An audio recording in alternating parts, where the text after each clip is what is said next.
하룻 강아지 범 무서운 줄 모른다. 한 1년 정도 개가 살았다라고 하면은 약간 사람으로 따지자면 한 14세, 15세 한참 약간- 겁 없을 때네. 약간 좀 중2 정도의 그 정도의 강아지라고 볼 수 있습니다. 중이견 들여다가. 호랑이의 소리도 들려주고 아. 호랑이의 어떤 그런 채취나 이런 거를 맡게도 해주고 그다음에 동물원에 데려가가지고 호랑이 옆에 이렇게 호랑이를 보여주고 예. 여러 가지로 실험을 해왔는데 네.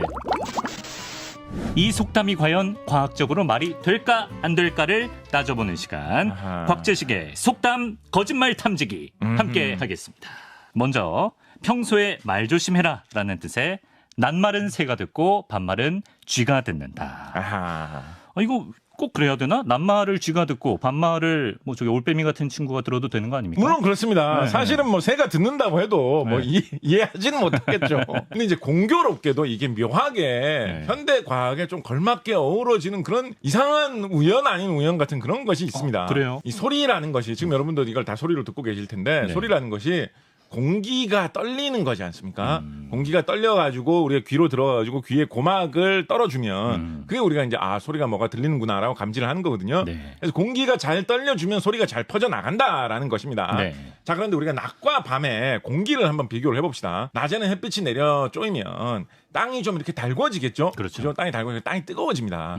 땅이 뜨거워지면 땅 주변에 있는 공기는 달아오르고 부풀어 오르게 되지요. 네. 열기구 속에 있는 공기처럼. 그래서 땅 주변에 달아오른 곳에 있는 공기가 상대적으로 좀 엷어집니다. 네. 상대적으로 달아오르지 않은 차가운 그 상공의 위쪽에 있는 공기는 네. 여전히 좀 치밀하고 조밀하고 풍성하겠죠. 네. 그래서 소리가 바닥 쪽보다는 상공 쪽이 네. 좀 더 전달이 잘 되는 경향이 생깁니다. 어. 그 소리가 뭔가가 나게 되면 네. 그 소리가 바닥보다는 위로 전달이 잘 되는 경향이 생겨서 날아다니는 새들, 나무에 앉아있는 새들이 마침 소리를 잘 듣게 된다라는 것이죠. 밤이 되면 특히 네. 깊은 밤, 새벽녘 이럴 때가 되면 네. 땅이 먼저 차갑게 식지 않습니까? 그렇죠. 그래서 땅이 차가워집니다. 상대적으로 상공이 좀 따뜻해지지요. 네. 그래서 반대 원리로 아래쪽으로. 상공의 공기가 약간 좀 이렇게 부풀어 오른 상태, 좀 멍한 상태가 되고 네. 땅에 가까운 공기가 더 치밀하고 조밀하고 네. 소리가 잘 전달되는 풍성한 상태가 된다라는 거죠.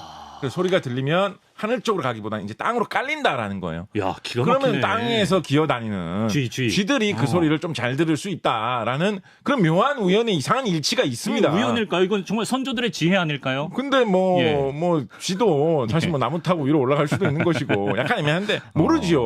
아니, 뭐 어떤 선조가 야, 기가 쥐처럼 굴을 파고 네. 남의 소리를 들으려고도 해보고 새처럼 나무 위에 올라가가지고 몰래 이렇게 엿보면서 네. 뭔가 어떤 스파이 행위를 하려고 한 적도 있었는데 경험적으로 그랬을 수 밤에는 있지. 땅에 땅굴을 파고 들어가서 듣는 게 잘 들리더라.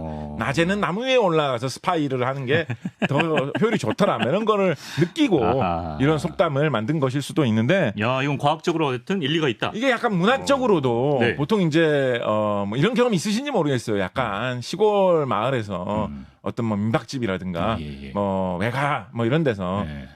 자고 있는데 시골 마을에서 우연히 새벽에 좀 일찍 깬 거예요. 예. 어스름하게 아직 해도 뜨지 않은 시기에. 네. 그럴 때 왠지 겨울철에 약간 눈 덮인 들판이 있는 그런 시골집에서 그럴 때 왠지 먼 데서 기차가 달리는 소리가 들려오고 뭐 약간 이런 감상이 있거든요. 잘 들려.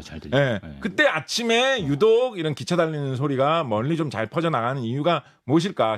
그게 이제 저녁 시간에 기차 달리니까 갇힌 이 소리가 별로 없던 시기라도 저녁보다는 새벽인데 새벽에 왜 잘 들릴까라고 생각을 해보면 네. 새벽에 공기가 더 땅 쪽이 더 차갑기 때문에 소리가 아래로 잘 깔린다. 뭐 이런 식의 설명을 좀 갖다 붙여볼 수도 있겠죠.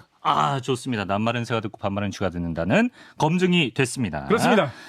자, 이번에는 힘이 센 사람들끼리 싸우는 사이에 상관없는 약한 사람이 중간에 끼어 피해를 입게 된다는 뜻의 고래 싸움에 새우등 터진다. 검증해 보겠습니다. 이거 참 열심히 생각해 볼 만한 가치가 있는 속담입니다. 그래요? 감이 안 일단은 오는데. 저는 특히 이제 새우에 좀 집중을 해보고 싶어요. 우리 새우. 왜 하필 새우의 등이겠느냐. 그러니까 우리가 흔히 사람의 어떤 격투에 비교를 해보자면 네. 뭐 힘센 사람들 싸움에 새우 뭐 면상이 터진다라든가 새우의 콧등이 터진다라든가 이런 게 좀 자연스럽지 않습니까? 뭐 대가리. 뭐 등등 예, 예. 그런 게 자연스럽지 않습니까? 네. 왜 하필 등일까? 어허. 왜 예를 들어서 어떤 애가 뭐 어떤 불량배들한테 얽혀가지고 고생을 하고 돌아왔는데 뭐 니 등 좀 보자 이런 경우 없잖아요. 뭔가 그렇게 싸움에 휘말려가지고 어떤 예. 고생을 했다라고 했을 때 등이 굳이 언급되는 경우가 없단 말이에요. 그렇죠. 예, 그잖아요. 예, 예. 왜 하필 새우는 등이 터지냐? 몸의 그 오장육부 많은 부위 중에서 왜 하필 등이냐? 그럼 등이 잘 보이긴 하잖아요. 아, 새우가. 요게 바로 그 점입니다. 네, 이런 네, 점. 네. 새우는 그 구부러진 등이 그 새우라는 동물의 굉장히 주요한 특징이지요.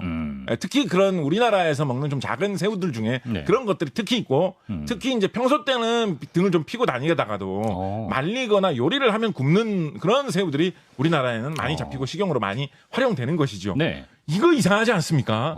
뭐가요? 새우하고 네. 가재나 게하고 비슷하게 생겼잖아요. 예, 예. 특히 뭐 가재는 새우하고 참 비슷하게 생겼잖아요. 그렇죠. 네. 왜 이런 것들은 다 몸을 좀 피고 있는데 새우는 왜 등이 굽어져 있는 걸까요? 예, 예. 이거 이상하지 않습니까? 그러니까 새우뿐만 아니라 무슨 예. 뭐 고등어도 있고 물에 사는 다른 동물도 뭐 낙지도 있고 문어도 그렇지, 있고 그렇지. 뭐 다 있는데 네, 해마도 있고. 왜 새우만 그렇게 등이 굽어져 있어요? 어허. 새우는 뭐 어떤 특징이 있길래? 진짜 궁금하네. 이거 이상하지 않습니까? 이상하네요. 이게 이유가 있습니다. 뭐죠? 새우가 새우 헤엄치는 거 혹시 이제 새우 기르시는 분들이나 네. 그런 수족관에서 새우 유심 보신 분들은 아실 텐데 네. 새우가 기본 헤엄을 칠 때는 네. 새우의 그 10개의 다리를 이용을 해가지고 이렇게 뭐 사람이나 뭐 다른 뭐 생물들이 헤엄을 치듯이 네. 그 다리를 이렇게 저어가지고 진짜? 헤엄을 칩니다. 예. 그런데 새우가 긴급 상황이 되면 네. 예를 들어서 무슨 뭐 새우 전용 새우 파는 가게 같은 데서 네. 새우 싱싱하죠 이렇게 하면서 보여줄 때 이럴 때 예. 새우가 그러면 놀라가지고 빨리 도망가려고 할 때 그럴 때는 네. 새우가 이렇게 뛰는 거 본 적 있는 것 같으십니까 혹시?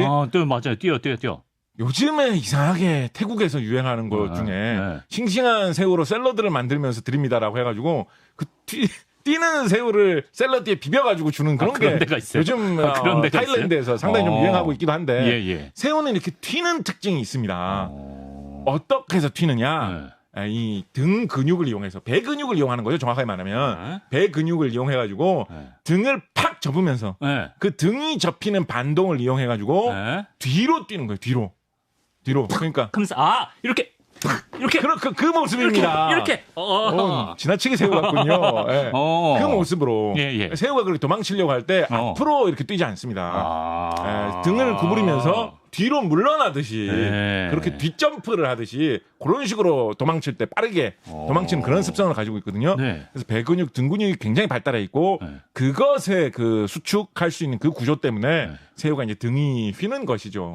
그래서 왜 하필 등이 터지느냐 이것에 도망가려고 했구나.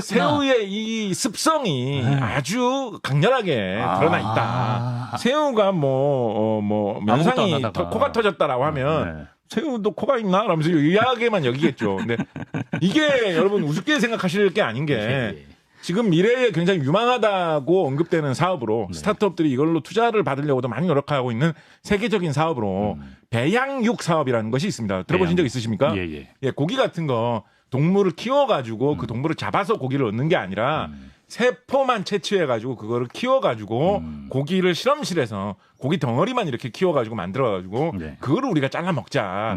그럼 어떤 생물을 해치지 않고도 우리가 고기는 먹을 수 있다라고 해서 세계 각국에서 이것을 많이 연구를 하고 있죠. 처음에는 사람들이 쇠고기나 돼지고기 같은 거를 많이 연구를 했었어요. 근데 이런 거는 만들어 보니까 만들기 쉽지가 않은 거예요. 근육 부분만 많이 만든다고 해가지고 고기 맛이 잘 안 나는 거예요. 그렇잖아요.